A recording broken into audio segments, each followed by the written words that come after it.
नमस्कार दोस्तों, हमारे यूट्यूब चैनल एग्जाम विद पीके में आप लोग सभी लोग का एक बार फिर स्वागत है। आज के इस वीडियो में हम लोग आगे पढ़ेंगे। हिंदी वर्णमाला को पढ़ रहे थे, इस वीडियो में उसके आगे हम लोग देखते हैं। आज हम लोग देखेंगे कि स्वरों का वर्गीकरण।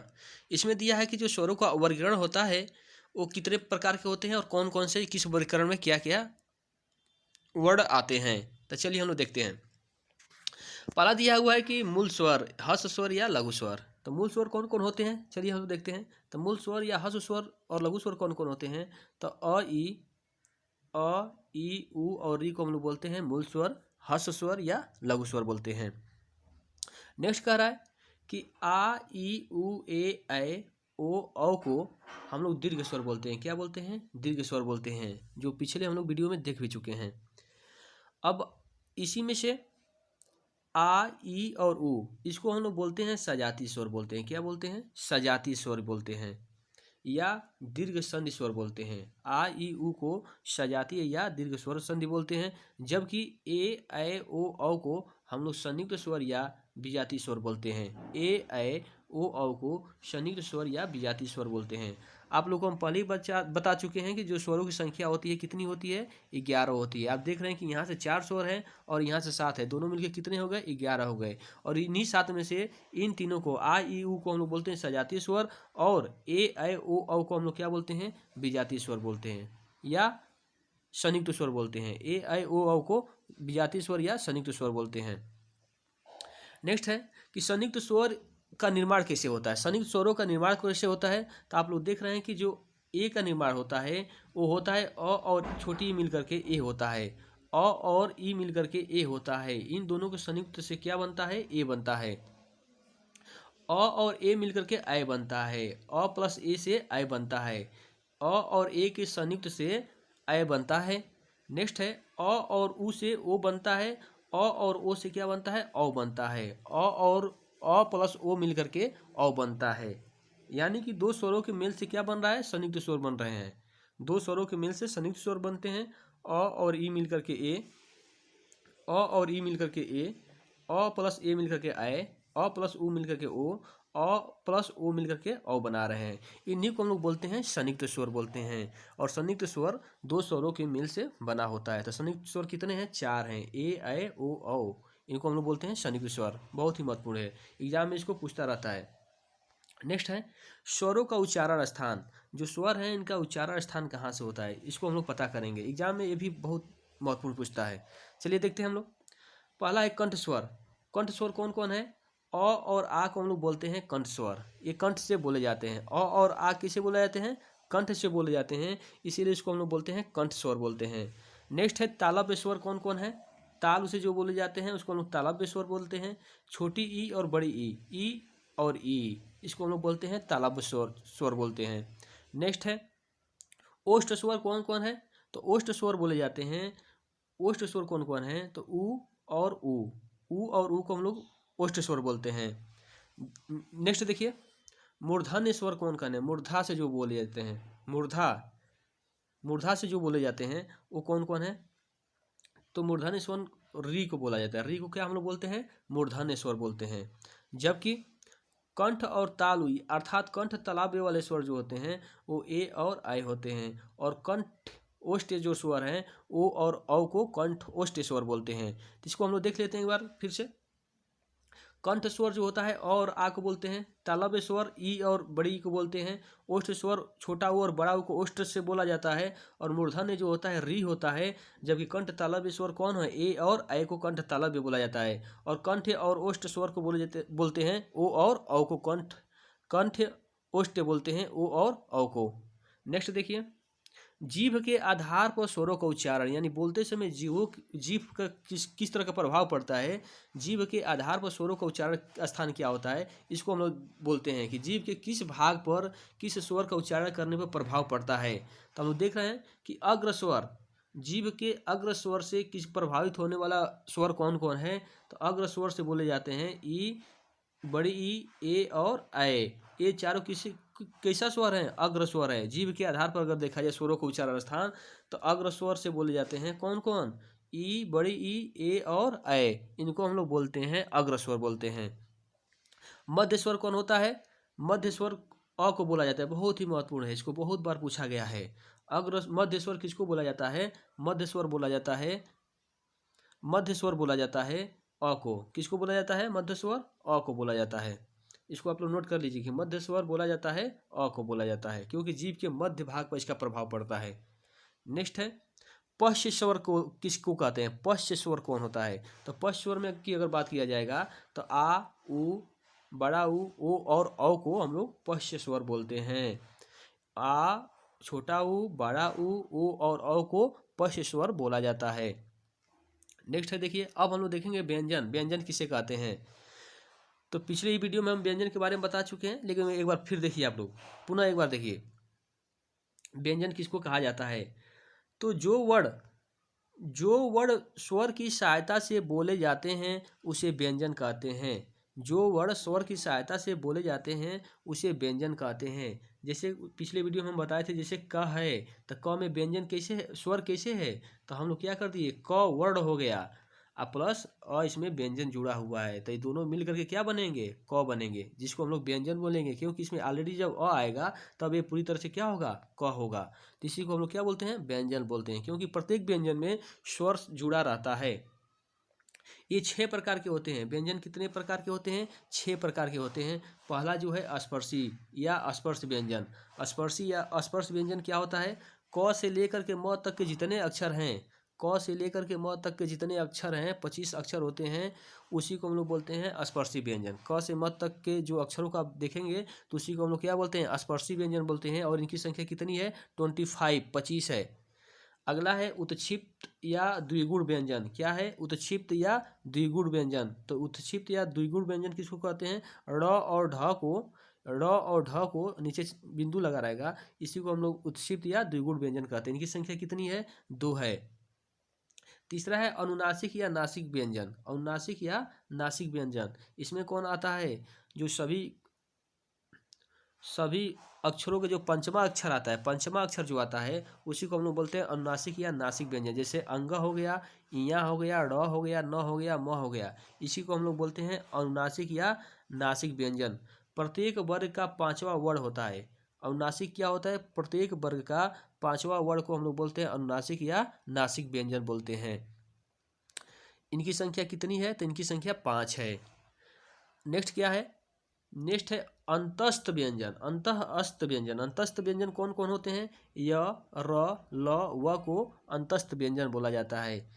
इसको नोट कर लीजिए, बहुत इंपॉर्टेंट है कि अंतस्थ व्यंजन में कौन कौन आते हैं। तो अंतस्थ व्यंजन में य, र, ल, व को हम लोग अंतस्थ व्यंजन बोलते हैं। नेक्स्ट है उष्म व्यंजन या संघर्षी व्यंजन किसको कहा जाता है? उष्म व्यंजन या संघर्षी व्यंजन किसको कहा जाता है? तो स, ख, श, ह। स, ख, श, ह को हम लोग क्या बोलते हैं? उष्म व्यंजन बोलते हैं। क्या बोलते हैं? उष्म व्यंजन बोलते हैं। श, ख, श, ह को हम लोग उष्म व्यंजन बोलते हैं। इनकी संख्या कितनी है? तो इनकी संख्या 4 होती है। संयुक्त व्यंजन किसको बोला जाता है? तो संयुक्त व्यंजन किसको बोला जाता है? तो छ, त्र, ज्ञ और स्र। छ, त्र, ज्ञ और स्र को संयुक्त व्यंजन बोला जाता है। किसको किसको? छ, त्र, ज्ञ और स्र को संयुक्त व्यंजन बोला जाता है। इसकी संख्या कितनी है? तो 4 है। जिस तरह से आप संयुक्त स्वर देखे थे, संयुक्त स्वर कौन कौन थे? ए, ओ और औ, उसी तरह से संयुक्त व्यंजन भी संख्या कितनी होती है? 4 होती है। संयुक्त स्वरों की संख्या भी 4 और संयुक्त व्यंजनों की भी संख्या 4 होती है। तो संयुक्त व्यंजन कौन कौन है? छ, त्र, ज्ञ और स्र। इनकी संख्या कितनी है? 4 है। नेक्स्ट हम देखेंगे वर्ग तालिका देखेंगे। वर्ग तालिका में उसका उच्चारण स्थान भी देखेंगे और किस वर्ग में कौन आता है इसको हम लोग देखेंगे। देखिए ये वर्ग तालिका है, तो इसमें क्या आ गया? वर्ग में क वर्ग आ गया। स्पर्शी व्यंजन क से म तक जो 25 है उसको हम लोग वर्ग तालिका में स्थान दिए हैं, और नासिक व्यंजन को हम लोग अलग लिखे हैं, और उच्चारण स्थान क्या क्या है इसको हम लोग अलग देखेंगे। तो चलिए हम लोग देखते हैं, वर्ग तालिका को देखते हैं। इसमें दिया है वर्ग में क वर्ग। देखिए क वर्ग में कौन कौन आते हैं? पहला वर्ग में आएगा क, दूसरे में ख, तीसरे में ग, चौथे में घ, और 5वें वर्ग अर्थात अनुनासिक व्यंजन होता है जिसको हम लोग बोलते हैं अंग बोलते हैं। एक कहाँ से बोला जाता है? कंठ से बोला जाता है। इसको कंठ से, इसका जो उच्चारण होता है, इसका उच्चारण स्थान क्या होता है? कंठ होता है। क वर्ग का जो उच्चारण स्थान होता है वो कंठ होता है। च वर्ग देखिए, च वर्ग में पहले वर्ग में क्या आता है? च वर्ग में पहले वर्ग में आता है, च वर्ग में पहले वर्ग में क्या आता है? च, छ, ज, झ। इसी तरह से आते हैं चारों वर्ग में। अब पांचवें वर्ग में जो आता है इया आता है, इसी को हम लोग अनुनासिक व्यंजन बोलते हैं। और च वर्ग का जो उच्चारण स्थान होता है वो तालव्य पे होता है। क्या होता है? तालव्य, यानी तालु से बोला जाता है। नेक्स्ट है ट वर्ग है। ट वर्ग को कौन सा, किस वर्ग में आता है और इसका उच्चारण स्थान क्या होता है, इसको हम लोग देखेंगे। ट वर्ग में ट, ठ, ड, ढ और र आते हैं। इसका जो उच्चारण स्थान होता है क्या होता है? मूर्धन्य, या अर्थात ये मूर्धा से बोले जाते हैं। इनका उच्चारण स्थान जो होता है मूर्धा से होता है। इनको मूर्धन्य व्यंजन बोला जाता है। नेक्स्ट है त वर्ग। क्या है? त वर्ग है। तो इसमें क्या आता है? त, थ, द, ध और न। इसमें भी 5 वर्ग हैं। और न जो है क्या है? अनुनासिक है। न क्या है? अनुनासिक है। इसको अनुनासिक है। इसको किससे बोला जाता है? इसका उच्चारण स्थान किससे होता है? इसका उच्चारण स्थान नाक से होता है। देखिए अनुनासिक है। अब इसमें क्या आएगा? इसका जो उच्चारण स्थान होता है ओष्ठ व्यंजन होता है। किसका? इसका प वर्ग का, त वर्ग का उच्चारण स्थान क्या होता है? दंत होता है। त वर्ग का उच्चारण स्थान दंत होता है। प वर्ग देखिए, प वर्ग में आएगा आपका प, फ, ब, भ और म। और प वर्ग का उच्चारण स्थान क्या होता है? ओष्ठ होता है। प वर्ग का उच्चारण स्थान क्या होता है? ओष्ठ होता है। आगे हम लोग देखेंगे अल्प प्राण और महाप्राण। अल्प प्राण की अगर बात करेंगे तो प्रत्येक वर्ग का पहला, तीसरा, पांचवा वर्ग जो होता है उसे हम लोग अल्प प्राण क्या कहते हैं? अल्प प्राण कहलाता है। क्या कहलाता है? अल्प प्राण कहलाता है। प्रत्येक वर्ग का पहला, तीसरा और पांचवा जो वर्ग होता है उसको हम लोग बोलते हैं अल्प प्राण बोलते हैं। और महाप्राण क्या होता है? प्रत्येक वर्ग का दूसरा, चौथा वर्ण जो होता है उसको हम लोग महाप्राण बोलते हैं। क्या बोलते हैं? महाप्राण बोलते हैं। तो देखिए वर्ग को हम दिखाते हैं आप लोगों को। 1, 3, 5 को हम लोग क्या बोलते हैं? अल्प प्राण बोलते हैं। 1, 3, 5 वाले वर्ग को हम लोग क्या बोलते हैं? अल्प प्राण बोलते हैं। 1, 3, 1, 3 और 5, इसमें जितने वर्ड आते हैं, इसको हम लोग क्या बोलते हैं? अल्प प्राण बोलते हैं। और महाप्राण किसे महाप्राण वाले वर्ण कौन कौन है? तो दूसरे और चौथे वाले को हम लोग महाप्राण वाले वर्ण बोलते हैं। नेक्स्ट देखिए सघोष और घोष क्या होते हैं? सघोष होते हैं प्रत्येक वर्ग का पहला और दूसरा वर्ण अघोष कहलाता है। पहले वर्ग का पहला और दूसरा वर्ण क्या कहलाता है? अघोष कहलाता है। और सघोष या घोष किसे कहते हैं? प्रत्येक वर्ग का तीसरा, चौथा, पांचवा वर्ण सघोष या घोष कहलाता है। तो अघोष के बारे में देखिए, जो पहला और दूसरा वर्ग होता है इसी को हम लोग क्या बोलते हैं? अघोष बोलते हैं। क्या बोलते हैं? अघोष बोलते हैं। पहले और दूसरे को अघोष बोलते हैं, जबकि तीसरे, चौथे और पांचवे को क्या बोलते हैं? सघोष बोलते हैं। अगर अल्प प्राण की बात की जाएगी तो 1, 3 और 5 को अल्प प्राण में आता है। और 2 और 4 किस में आते हैं? महाप्राण में आते हैं। किस में आते हैं? महाप्राण में आते हैं। नेक्स्ट देखिए अंत अस्त व्यंजन कौन कौन है? तो अंत अस्त व्यंजन होते हैं य, र, ल, व को अंत अस्त व्यंजन या अल्प प्राण भी बोला जाता है, सघोष भी बोला जाता है। जो अंतस्थ व्यंजन है य, र, ल, व ये अल्प प्राण में आएंगे और सघोष में आएंगे। किस में आएंगे? अल्प प्राण और सघोष में आएंगे। नेक्स्ट है अर्धस्वर किसे बोला जाता है? तो य और व को अर्धस्वर कहा जाता है। और पार्श्विक व्यंजन किसको बोला जाता है? तो पार्श्विक व्यंजन ल को बोला जाता है। किसको बोला जाता है? पार्श्विक व्यंजन ल को बोला जाता है। और लुंठित व्यंजन किसको कहते हैं? तो लुंठित व्यंजन र को बोलते हैं। लुंठित व्यंजन र को बोलते हैं। नेक्स्ट है ऊष्म या संघर्षी व्यंजन कौन कौन होता है? तो ऊष्म या संघर्षी व्यंजन स, ख, स, ह, जिसमें स, ख, स महाप्राण या अघोष होता है, जबकि ह महाप्राण और सघोष होता है। स, ख, स, ह को ऊष्म या संघर्षी व्यंजन बोला जाता है। इसमें क्या होता है? स, ख, स महाप्राण होता है और अघोष होता है, जबकि जो ह होता है ये महाप्राण तो होता है लेकिन सघोष होता है, अघोष नहीं होता है। जितने ऊष्म व्यंजन है उसमें ह को छोड़कर सभी क्या है? अघोष है, जबकि ह क्या है? सघोष है। और सभी क्या है? महाप्राण है। जबकि जो अंतस्थ व्यंजन होते हैं ये अल्पप्राण और सघोष होते हैं। नेक्स्ट है संयुक्त व्यंजन कौन कौन है? तो छ, त्र, ज्ञ और स्वर, इन चारों को हम लोग बोलते हैं संयुक्त व्यंजन बोलते हैं, जो अभी बताया गया है। संयुक्त व्यंजनों का निर्माण कैसे होता है? एग्जाम में बार बार पूछा जाने वाला एक प्रश्न है। संयुक्त व्यंजनों का निर्माण कैसे होता है? तो ख ख प्लस स मिलकर के क्या बनाते हैं, छ बनाते हैं, छत्री छ। त और प्लस र मिलकर क्या बनाते हैं, त्र बनाते हैं। हलंत लगा हुआ है फर्स्ट में, देखेंगे आप लोग फर्स्ट वर्ड में हलंत लगा हुआ है। ज और र मिलकर क्या बनाते हैं, ज और य मिलकर के ज्ञ बनाते हैं। ज और य मिलकर क्या बनाते हैं, ज्ञ बनाते हैं। स और र मिलकर क्या बनाते हैं, श्र बनाते हैं। इसको ध्यान दीजिए कि स और र मिलकर के श्र बनाते हैं। क्या बनाते हैं, स और र मिलकर के श्र बनाते हैं। जबकि ज और य मिलकर के ज्ञ बनाते हैं। त और र मिलकर के क्या बनाते हैं, त्र बनाते हैं। क प्लस स मिलकर के छ बनाते हैं। तो इस तरह से जो संयुक्त व्यंजन है इनका निर्माण इन दो वर्णों के मेल से हो रहा है। तो इसी को हम लोग क्या बोलते हैं, संयुक्त व्यंजन बोलते हैं। जितने लोग हमारे टेलीग्राम चैनल से नहीं जुड़े हुए वो लोग हमारे टेलीग्राम चैनल से जुड़ सकते हैं। हमारे टेलीग्राम चैनल है exam with PK, exam with PK, एक ही साथ आप लोग सर्च कर सकते हैं और वहाँ पर जा करके जुड़ सकते हैं, जहाँ पर आप लोग वीडियो का लिंक मिलता रहेगा, PDF भी प्राप्त होता रहेगा।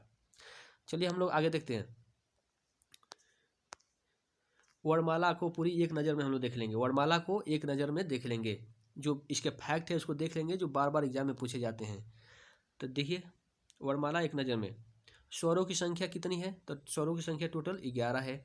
अयोगवाह स्वर कौन कौन है, तो अयोगवाह जो स्वर हैं 2 हैं। कौन कौन, औंग और अ, इसी को हम लोग अयोगवाह बोलते हैं।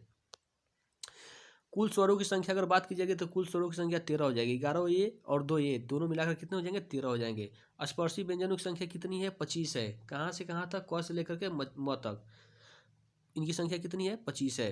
द्विगुण व्यंजन कौन कौन है, तो 2 है। इनकी संख्या कितनी है, 2 है। किसको किसको द्विगुण व्यंजन बोलते हैं, ड़ और ढ को हम लोग क्या बोलते हैं, द्विगुण व्यंजन बोलते हैं। अंतस्थ व्यंजनों की संख्या कितनी है, 4 है। कौन कौन, य, र, ल और व, इसी को हम लोग बोलते हैं अंतस्थ व्यंजन। उष्म व्यंजनों की संख्या कितनी है, तो उष्म व्यंजनों की संख्या 4 है। कौन कौन है, स, ख, स, ह को हम लोग क्या बोलते हैं, उष्म व्यंजन बोलते हैं। नेक्स्ट है कुल वर्णों की संख्या कितनी है, तो कुल वर्णों की संख्या 52 है। कुल वर्णों की संख्या कितनी है दोस्तों, तो कुल वर्णों की संख्या 52 है। तो इस तरह से आप लोग को वर्णमाला जो चैप्टर है पूरी तरह से कंप्लीट हो गया। आप लोग पूरा कंप्लीट वीडियो को एक बार अवश्य देखें और बार बार देखें जब तक कि तैयार ना हो जाए। इस तरह से हिंदी का जो पहला टॉपिक और जो पहला चैप्टर था वर्णमाला, और बहुत ही बेहतरीन ढंग से ख़त्म हो गया। आप लोग इस वीडियो को जरूर देखें, लाइक करिए, इस वीडियो को शेयर करिए और इस चैनल को जरूर सब्सक्राइब कर लीजिए, क्योंकि आप लोग को यहाँ पर कंप्लीट कोर्स कराया जाएगा हिंदी का। तब तक के लिए धन्यवाद। जय हिंद।